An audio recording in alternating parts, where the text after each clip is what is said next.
ഒരു fibre Paul വാങ്ങാൻ പൈസയില്ലാതെ കാട്ടിൽ കയറി മുളവെട്ടി അതിൽ കുത്തിച്ചാടി സ്വർണം നേടി അഭിനവ് എന്ന് പറയുന്ന ഒരു പയ്യൻ മോഹൻലാലിനെ വിളിച്ച് 4 കോടി മുടക്കി എവിടെന്നോ ഒരു അവാർഡ് മേടിച്ചതിന് അദ്ദേഹത്തിനെ ആദരിക്കാൻ 4 കോടി ഫണ്ടുണ്ട്. അർജന്റീനയിൽ കിടക്കുന്ന മെസ്സിയെ കൊണ്ടുവരാൻ 400 കോടി ഫണ്ടുണ്ട്. ആ പയ്യന് ഒരു ഫൈബർ പോള് മേടിച്ചു കൊടുക്കാൻ ഫണ്ടില്ല. വളർന്നു വരുന്ന സ്പോർട്സ് താരങ്ങൾക്ക് വേണ്ടി ഒന്നും ചെയ്യില്ല. 40 ഷോട്ടുകൾ എടുത്ത് ഓരോ ഷോട്ടുകളും 40ഉം 50ഉം പ്രാവശ്യം റിപ്പീറ്റ് ചെയ്തെടുത്ത് ലോകത്തുള്ള എല്ലാ ടെക്നോളജികളും ഉപയോഗിച്ചുകൊണ്ടാണ് ഓരോരുത്തന്മാർ അഭിനയിക്കുന്നത്.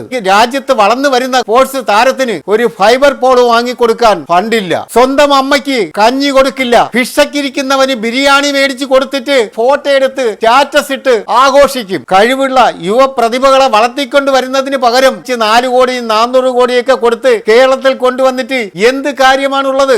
400 പേർക്ക് ഇതുപോലെ തന്നെ ഫൈബർ പോള് മേടിച്ചു കൊടുക്കാൻ കഴിയുമായിരുന്നു. അതൊന്നും ചെയ്യാതെ എല്ലാവർക്കും വേണ്ടത് ഇതുപോലുള്ള താരങ്ങളെയാണ്. താരങ്ങളെ വച്ച് അവർക്ക് ആഘോഷങ്ങൾ നടത്തണം. ഒരു സ്പോർട്സ് താരത്തിന്റെ പരിസരത്ത് വരാനുള്ള കഴിവ് പോലും ഒരു സിനിമാ നടനില്ല. ഒരു സിനിമാ നടനും ഒരു സ്പോർട്സ് താരവും തമ്മിൽ വളരെയേറെ അന്തരമുണ്ട്. സ്പോർട്സ് താരം എന്ന് പറയുന്നത് സ്വന്തം കഴിവാണ് അവന്റെ വിജയത്തിന്റെ കാരണം. 16 ക്യാമറയും 40 മേക്കപ്പ് മാന്മാരും 400 ഷോട്ടുകളും എടുത്ത് ഒരു കൈപൊക്കിയുടനെ 400 പേര് തെറിച്ചു പോകും. അവനും കൊടുക്കുന്നു അവാർഡ്. ഇതുപോലുള്ള യുവപ്രതിഭകളെ വളർത്താൻ ആർക്കും താല്പര്യമില്ല.